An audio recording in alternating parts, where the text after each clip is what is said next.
Hello. This is Bomba sauce, and if you've been following me for a while, you know that this jar is full of magic and wonder and can transform any recipe into the stratosphere of greatness. And if you're new, welcome. I'm going to tell you all about it. Hey everyone, Mark here, and welcome to my kitchen. I just want to start off by saying thank you to you who makes my recipes, shares them with me on Instagram, or letting me know in the comments here on YouTube. I love cooking, I love making these videos.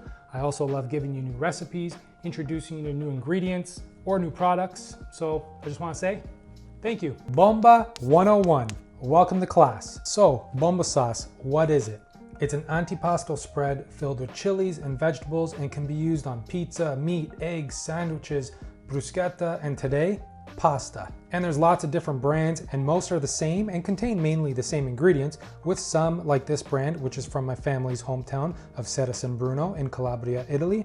This one has porcini mushrooms, my fave and a specialty that you find in and around Serra San Bruno. But you will see, like you do here, that they are all named a little differently. So what do? Read the label. If you see that it contains Calabrian chili peppers, eggplant, mushrooms, sun-dried tomatoes, artichokes, olives, etc., you are good to go. But just be careful because some brands will label bomba sauce, but all they contain are Calabrian chilies and oil. So the lesson learned today is read the label.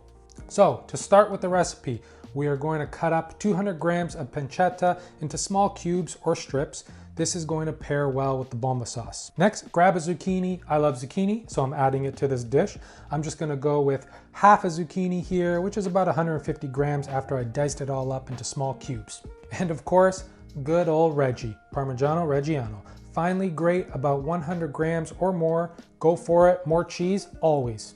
Time to cook the pancetta in a dry pan on medium to high heat. We want to crisp up our cubes, and you'll see as it cooks, the pan will get dark and sticky. That's called fond, and it's all flavor that will get released. Once the pancetta is cooked and crispy, we will remove to a plate lined with paper towel. And now you can see the fond, the brown sticky stuff left on the bottom of the pan, and that will release when we add the zucchini.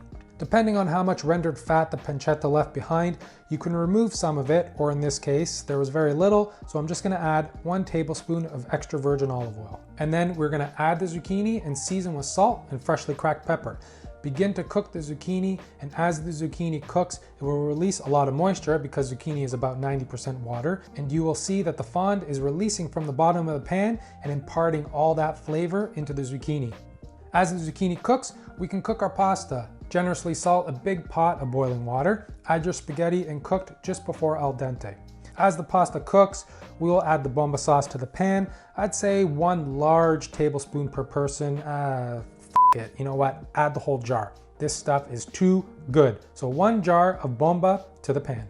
Add the spaghetti to the pan and a ladle of pasta water, and it's time for la mantecatura, stir and toss, adding more pasta water if needed. Now add the pancetta and give another stir and toss, and then we're going to turn off the heat or remove the pan from the heat and add the Reggie, and you know what to do.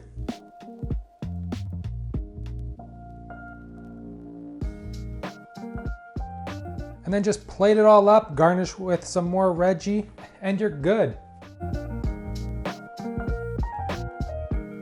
What can I say? This dish was full of flavor, thanks to the zucchini, the pancetta, and everything that was in this little jar. And don't forget, some bread for scarpetta. So I hope you give this a go, and as always, the full recipe's in the description below. Please like and comment. Don't forget to hit that subscribe button. And until next time, ciao.